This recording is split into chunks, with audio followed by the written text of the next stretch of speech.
Since we're going to be reading about Shakespeare, you need to know some background information on him. And I read a biography on Shakespeare a few years back called Will in the World: How Shakespeare Became Shakespeare. And it was really good. I highly recommend it if you have extra time to read it. It's by Stephen Greenblatt.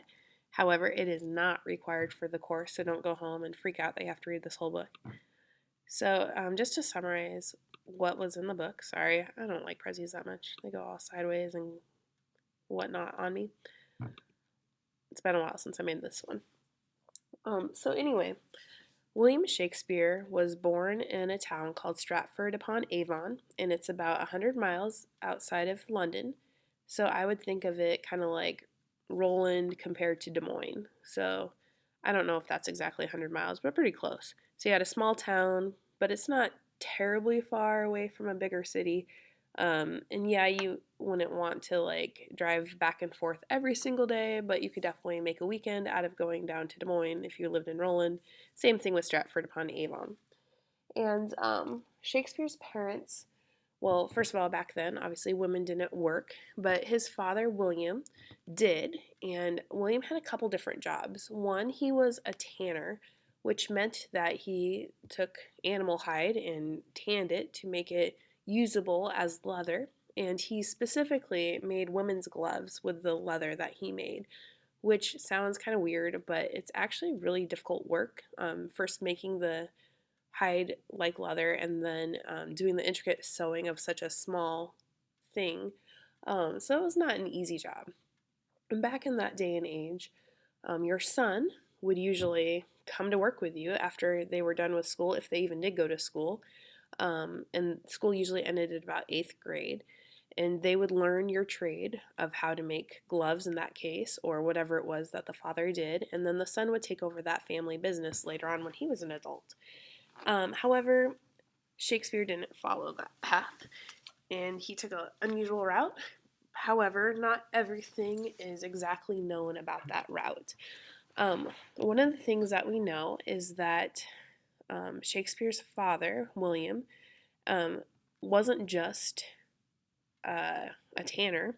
He had a side job. He was on city council as an edelman, and we don't really have those in Nevada, but bigger cities like Chicago do, and so does New York and Angeles. And what they would do is they kind of help the mayor. So it's not just one person making all the decisions about what goes on in a city. They have more than one person, and they kind of take over different parts. So if you've ever watched the TV show Parks and Rec, you don't just have Amy Poehler's character playing the head of everything. You have other people who work. Maybe one's in charge of specifically the pool, if you had a pool in your town, and one's in charge of the laws or the courthouse or something. So that's what his dad had, that extra job, an elected official. And his dad's main job in that position was back in that day and age, the actors would travel from town to town and put on shows because they didn't have movie theaters or radio or things like that back then. And so his job was to preview the plays and make sure that they were something that the town would actually like to have and that they were appropriate for people to watch. And so the theory is that Shakespeare kind of followed his dad around in this other kind of side job, part time job, and got to see all these plays. And that's what really sparked his interest in wanting to write plays himself someday and become an actor. Um, After Shakespeare finished eighth grade, which is all the education he had, however, education was a little bit different back then, and that's kind of what this picture is showing, even though it's a modern day picture. Excuse me. Back then, a student would go to school for closer to 12 hours a day. However, they would get more breaks than you do, like they'd have a 1 hour long lunch. So, if you're going and getting educated, we'll say 10 hours a day versus what you do right now, what is it, about 6 hours that you're actually in a classroom, that's going to make a difference where you wouldn't have to go as long as we do right now. So even though a lot of people talk about how he was only had an eighth grade education, and some people don't think he wrote his plays at all because he couldn't have possibly been educated enough, he got a lot more hours in than we give them credit for. And part of their schooling back then was that they had to learn multiple languages because they were very religious and you had to be able to read the Bible. And at that time, they read the Septuagint, which is the Latin version of the Bible. And so they had to learn Latin. A lot of times they also learned Greek because a lot of the New Testament is written in Greek. And then sometimes they would also learn Hebrew. So, for sure, Shakespeare knew Latin and he knew Greek, and then he also knew his own language, English. So, to be trilingual and have 10 hours or more a day of actual things that you're learning in school meant that he was probably equal in education to a high school student at some point, or maybe even more, to learn 3 different languages.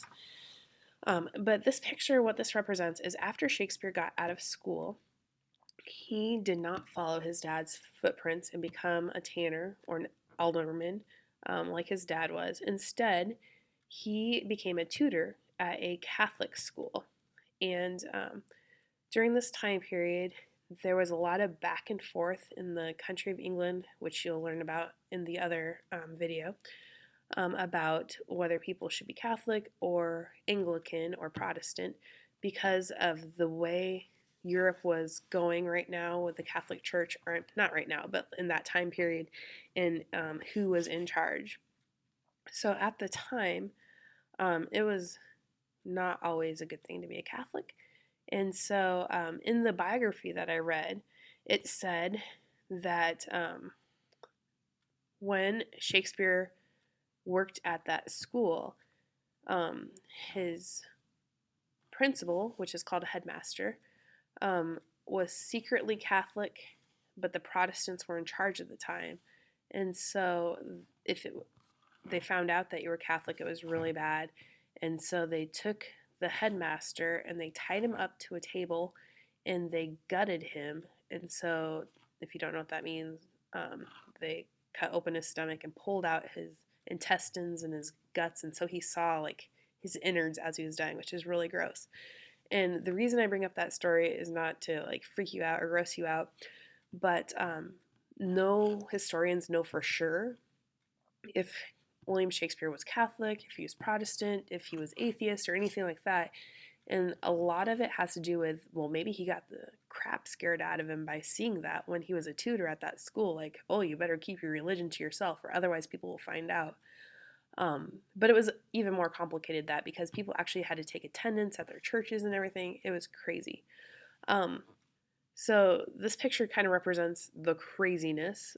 Like there was actual physical problems depending on your religion. And in addition to that, just kind of, this is a fun fact. In the biography, it said during this time period, if you were a bad student, like didn't do your homework, making smart aleck comments in class, those kinds of things, then what they would do is at the end of the school year, the seniors, so this guy who has the hood on and stuff would represent a senior, would actually go and cane the stupid kids, or, I mean, they weren't stupid, but the ones who weren't doing what they're supposed to be doing. I don't know what to call them, in front of everybody else, like a big assembly. So this would be something that Shakespeare would have witnessed back in his day when he was tutoring. Or he might have even, when he was in school, have been like one of these people who whipped or caned somebody else. You never know. It's kind of just a very, very different time. So, like I said, his dad possibly had a lot of influence on him as far as going into theater because of all the plays that he had seen as a young kid. And there is also other signs of his father's influence in his plays because his father for sure was Catholic, even though we don't know about William Shakespeare.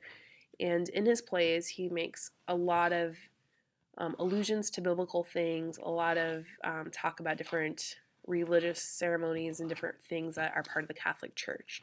So it's in his plays, even though he may or may not have believed it himself.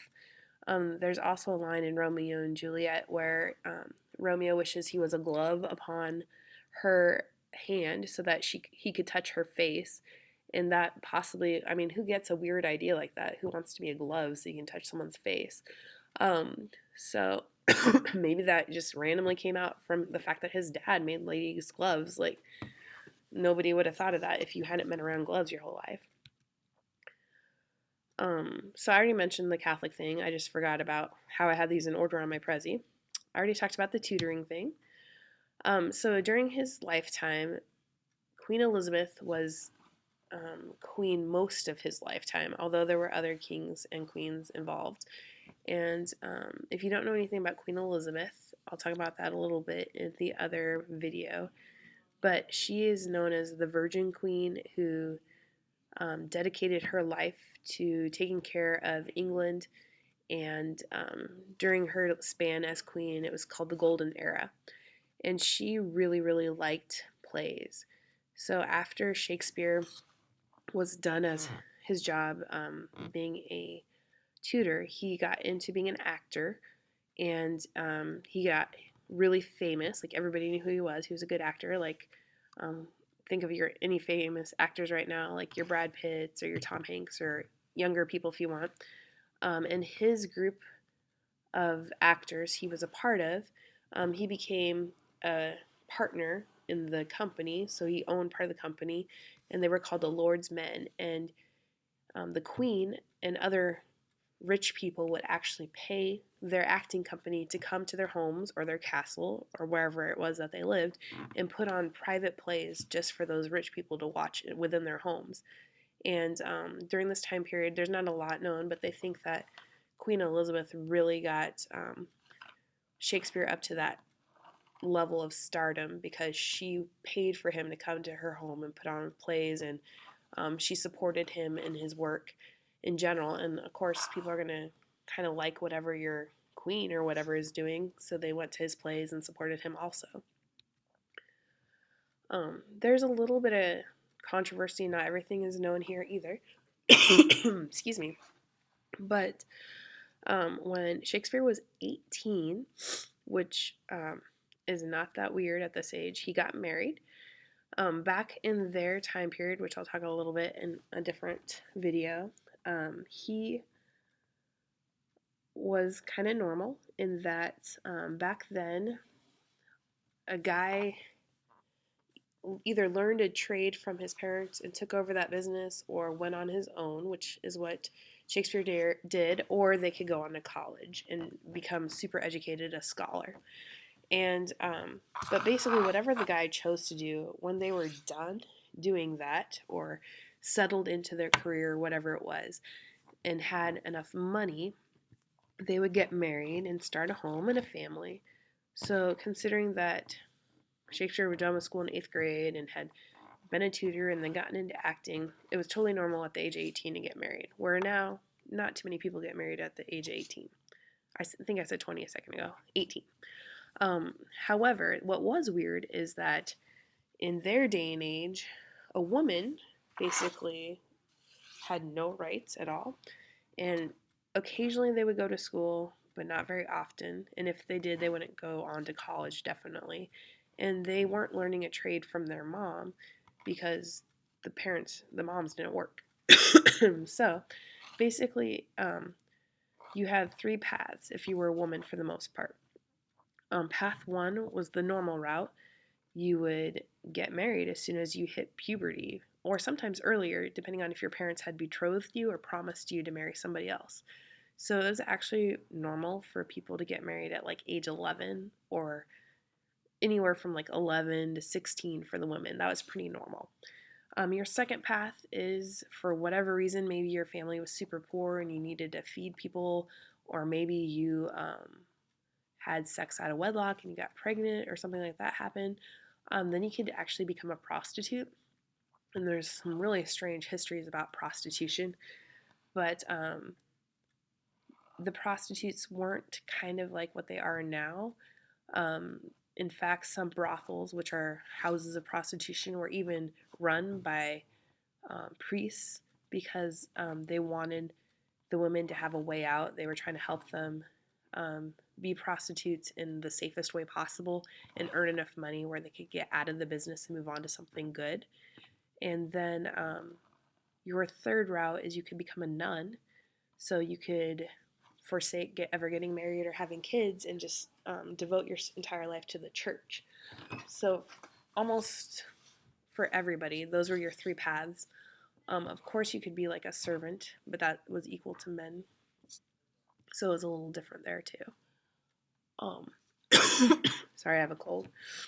So the reason I tell all this is because Anne Hathaway, the lady he married, there's a famous actress right now named after her, was 26 years old, and that was not normal.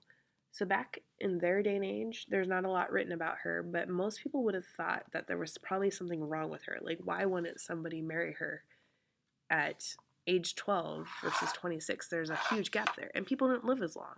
So she is considered kind of like middle aged or older, very like almost like an elderly person, like your mom, finally getting married at that age. So that was kind of weird. But what happened was he actually got her knocked up. And back then, it was illegal to commit adultery. So the fact that she was pregnant meant a couple of different things. She might end up being a prostitute, or she could be actually executed because it was illegal, or tortured for her sins. And basically, your only option is if you got somebody pregnant, is you had to get married, and that was actually a very nice thing to do, so that they didn't have to face death or torture or have to become a prostitute. And that's what Shakespeare did. He did the right thing in their time period. He married her, and they ended up having 3 children together. 2 of those children were twins, and the other one was a single. And one of their children died. It was pretty young, and they believe that Shakespeare was inspired by the death to write the play Hamlet, which is one you're going to read in this class, because his son's name was Hamnet, and when he wrote the play about a year after the son had died, and the names are so similar, and the topics of death and just being sad over that are so similar. The reason I have this heart shape here is because there's a lot of controversy about whether he actually loved his wife or not. And we'll talk more about it, especially when we read Romeo and Juliet. But there's a lot of different scholars who've studied Shakespeare over time. And honestly, there's all these theories, but there's not much proof for anything that people believe about Shakespeare. Because there are only actually 2 written documents that tell us anything very specific about Shakespeare. One of those is his certificate of baptism, which back in that time period, they didn't do a birth certificate like we do now. So even though people say his birthday is April 23rd, nobody really knows for sure. They made a guess that that's when his birthday was based on his baptismal record, because the tradition was that they usually baptized the babies 3 days after they were born. So that's one thing that they know specifically, that he was baptized as in the Catholic Church. The only other thing they know for sure that was written documentation was that when he died, in his will, he left his wife some of the furniture and nothing else. So that was kind of a strange thing, to leave your wife some of the furniture and no money, none of the. It wasn't even like the rest of the furniture. It was like one bed, if I remember right, that he left her in his will. So just kind of strange things like that. So because of those 2 things, there's some theories that he may have hated his wife. We know for sure that he knocked her up, which meant that he might not have loved her. He might have been feeling forced to marry her so that she didn't have to go through hardships. However, he did have another pregnancy with her, which means there might have been some love there. Who knows? But there are some other hints that he might not have liked his wife. In Romeo and Juliet, when we read that, we'll talk a lot more in detail about it. But there's some things that are said in Romeo and Juliet that talk about the dangers of getting married when you're too young.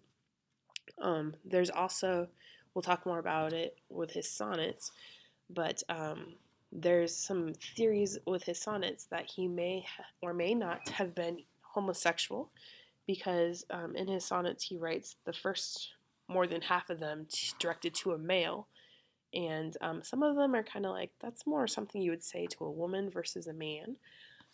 There's also a theory that he had an adulterous affair. He cheated on his wife with somebody known as the Dark Woman, based on his sonnets.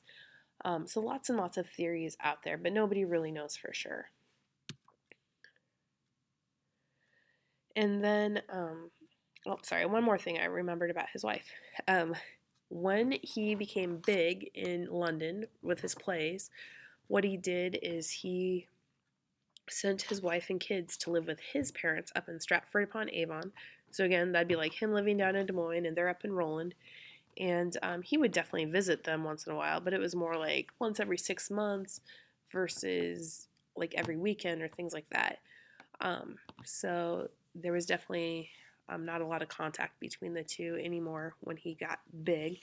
But it's also understandable. They were very, very busy. He wrote quite a few plays and long poems, and it was a lot of pressure to be a playwright and an actor back then. And he owned his own business eventually, which we'll talk about later too. So finally, this is just a picture representing one of the more recent adaptations of one of Shakespeare's plays.